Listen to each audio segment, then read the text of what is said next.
नमस्कार, आप देख रहे हैं ब्रेकिंग बिहार। कल जिस प्रकार से पहलगाम में आतंकी हमले की जो खबर आई, सारा देश जो है गुस्से में है। जिस प्रकार की तस्वीरें आई वह किसी भी आदमी को मर्माहत कर सकती है। जिस प्रकार से कहा जा रहा है कि आदमी के बारे में पूछा गया और अंधाधुंध फायरिंग किया गया।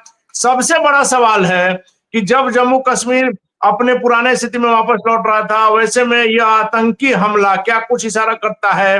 प्रधानमंत्री मोदी का 56 इंच का सीना से लेकर के तमाम बातों पर चर्चा करेंगे और सुरक्षा में कहां चूक हुई, इस विषय पर भी बात करेंगे। हमारे साथ पूर्व आईएएस अधिकारी और कांग्रेस के नेता गोरखनाथ जी जुड़े हुए हैं। गोरखनाथ जी, सबसे पहले जानना चाहेंगे कि कल की जो घटना हुई है, क्या कहेंगे सर? पूरे देश में जो है शोक है, गुस्सा। धन्यवाद अनिल जी। कल की घटना बहुत ही शर्मनाक घटना है। इस देश में आतंकवादी और अपराध को कोई जगह नहीं होनी चाहिए। आतंकवादियों ने जिस प्रकार की घटना की है उससे पूरी मानवता शर्मसार हो गई है। ये केवल किसी जाति, धर्म, वर्ण की हत्या नहीं हुई है, बल्कि पूरी मानवता की हत्या हुई है।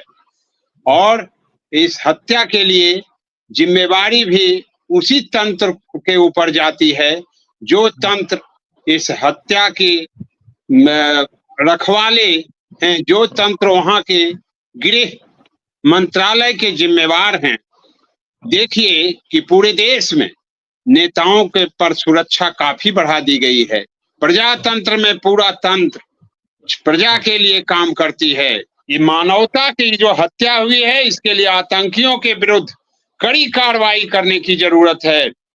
पूरा देश एकजुट है और हर वर्ग, हर धर्म और हर पार्टी इस सरकार के साथ है कि आतंकियों के कमर तोड़ दिया जाए और आतंकी और अपराध को कहीं पनाह नहीं दिया जाए। इसके लिए और कड़े से कड़े कानून बनाए जाने की जरूरत है।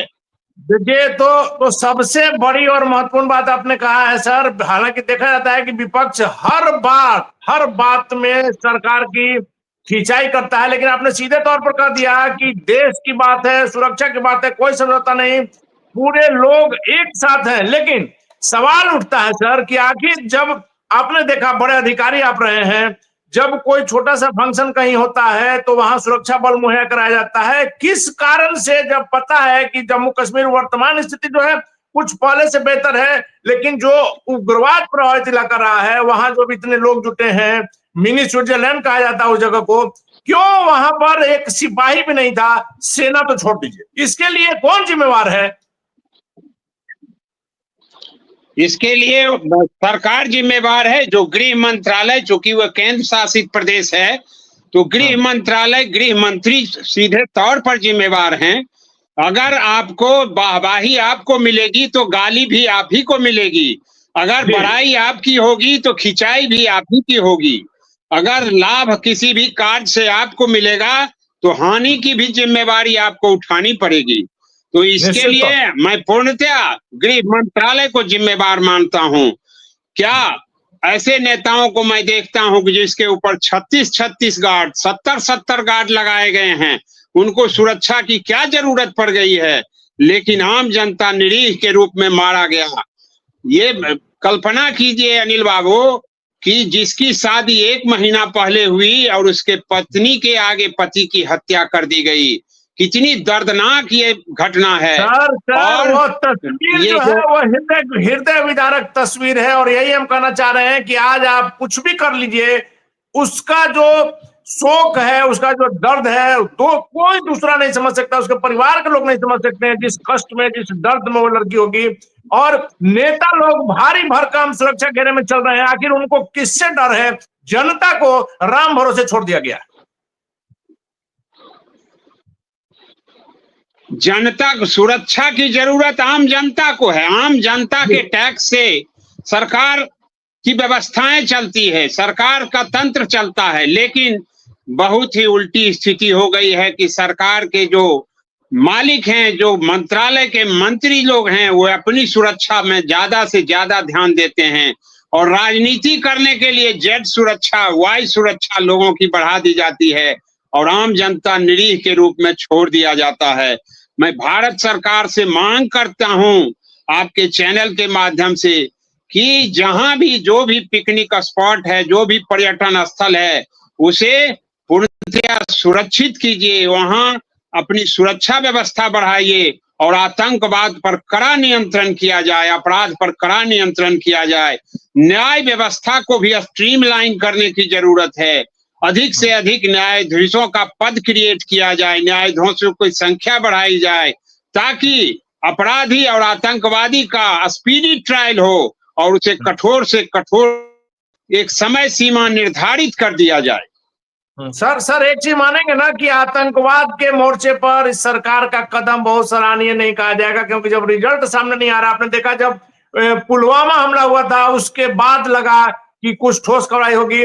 जिस प्रकार से आप और जगह छोड़ दीजिए, हिंदुस्तान के स्टेशनों पर, रेलवे स्टेशनों पर जिस प्रकार की भीड़ रहती है, लोग दहशत में यात्रा करेंगे, कहीं अगर कुछ इस प्रकार का हो जाता है तो कोई रोकने टोकने वाला नहीं है। वैसे में जनता आखिर करे तो क्या करे? जनता को तो अब निर्णय लेना होगा कि इस तरह की सरकार को बदलने की जरूरत है, चाहे वो किसी पार्टी की सरकार हो। मैं किसी पार्टी के पक्ष में नहीं बोलता हूं, लेकिन जो पार्टी असफल हुई है अपनी सरकार जनता को सुरक्षा देने में, उस सरकार को बदलना बहुत जरूरी है। जी, आतंकी हमला जो हुआ है सर, प्रधानमंत्री मोदी भी बातें करते थे, जनता ने भी उन्हें प्रचंड बहुमत दिया, पहली बार, दूसरी बार, इस बार भी मिला जुला करके सरकार बना रहे हैं। आतंकियों पर प्रहार करने से किसने रोका है? सारे देश की जनता आपके साथ है। फिर आखिर सरकार किसका इंतजार कर रही है? हर 10 दिन पर, हर 2 महीने पर, हर 6 महीने पर इसी प्रकार की घटनाएं घट रही है। निंदा करने से काम नहीं होगा। देश की आवाज है कि अब जो है आप ठोस कार्रवाई कीजिए, सही कार्रवाई कीजिए, जड़ पर प्रहार कीजिए। पेड़ के पत्तों को हटाने से, उनको बहारने से काम नहीं चलेगा, सीधे जड़ पर चोट कीजिए और आतंकवाद को एक समूल उसका जो है नाश कर दीजिए, उसको नष्ट कर दीजिए। सही कहना है अनिल बाबू आपका। केवल पारितोषिक देने से उस परिवार का भला नहीं होगा जिस परिवार के मुखिया की हत्या कर दी गई। केवल सांत्वना देने से, श्रद्धांजलि देने से नहीं होगी, उसके लिए कड़ी व्यवस्था करनी होगी। अगर सरकार के किसी मंत्री, मंत्रालय और किसी अधिकारी के घर के का कोई मुखिया गया होता तो उनको वो दर्द पता चलता, लेकिन आम जनता के दर्द को कोई सुनने समझने वाला नहीं है। अपनों को खोने का क्या दर्द होता है? तब पता चलता है, समझ में आएगा जी, तब समझ में आता है। जब बिजली अगर सरकार आतंकियों पर कोई ठोस कार्रवाई नहीं करती है तो कांग्रेस का क्या होगा अगला कदम?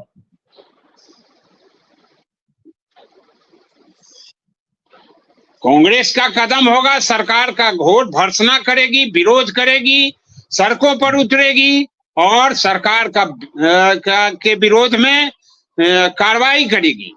जितनी क्षमताएं हैं, जितनी प्रजातंत्र में शक्तियां हैं, वो सारी शक्तियों का उपयोग करेगी।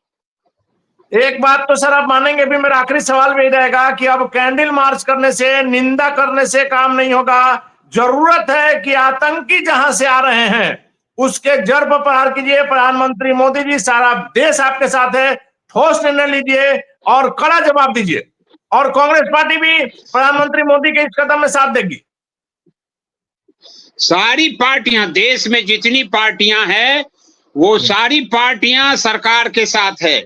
आतंकवाद का कोई भी पार्टी प्रश्रय नहीं देती। आतंकवाद और अपराध ये किसी भी परिस्थिति में देश में प्रश्रय देने लायक नहीं है। राजनीति में अपराधियों को जो प्रश्रय दिया जाता है, आतंकवादियों को महिमा मंडित किया जाता है, वो चाहे किसी पार्टी के द्वारा किया जा रहा हो, उसे तत्काल बंद होना चाहिए। उसके लिए कड़े कानून की व्यवस्था होनी चाहिए। जी, निश्चित तौर पर प्रधानमंत्री मोदी के लिए एक बड़ा कदम उठाने का उचित समय है। देश की जनता जहां शोक में है, गुस्से में है, उनका खून जो है उबाल मार रहा है।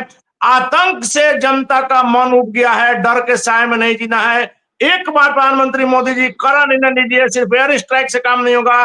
पुलवामा हमले के समय अगर आपने कड़ा स्टेप लिया होता तो आज यह दिन शायद देखना नहीं पड़ता, और जिन लोगों के परिजन गुजर गए हैं वही समझ सकते हैं कि दर्द क्या होगा। अब कैंडल मार्च से निंदा से बात नहीं होगी। भारत चाहता है कि कड़ा जवाब दीजिए, आतंकियों का समूल नाश कीजिए और जड़ पर इसका प्रहार कीजिए।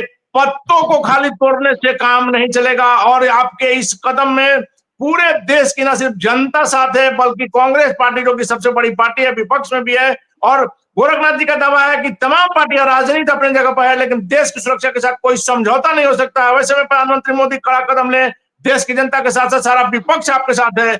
इस पहलगाम की घटना पर क्या कुछ होगा सरकार की कदम, इस पर लगातार हमारी नजर बनी रहेगी। फिलहाल अपन ब्रेकिंग के साथ धन्यवाद सर।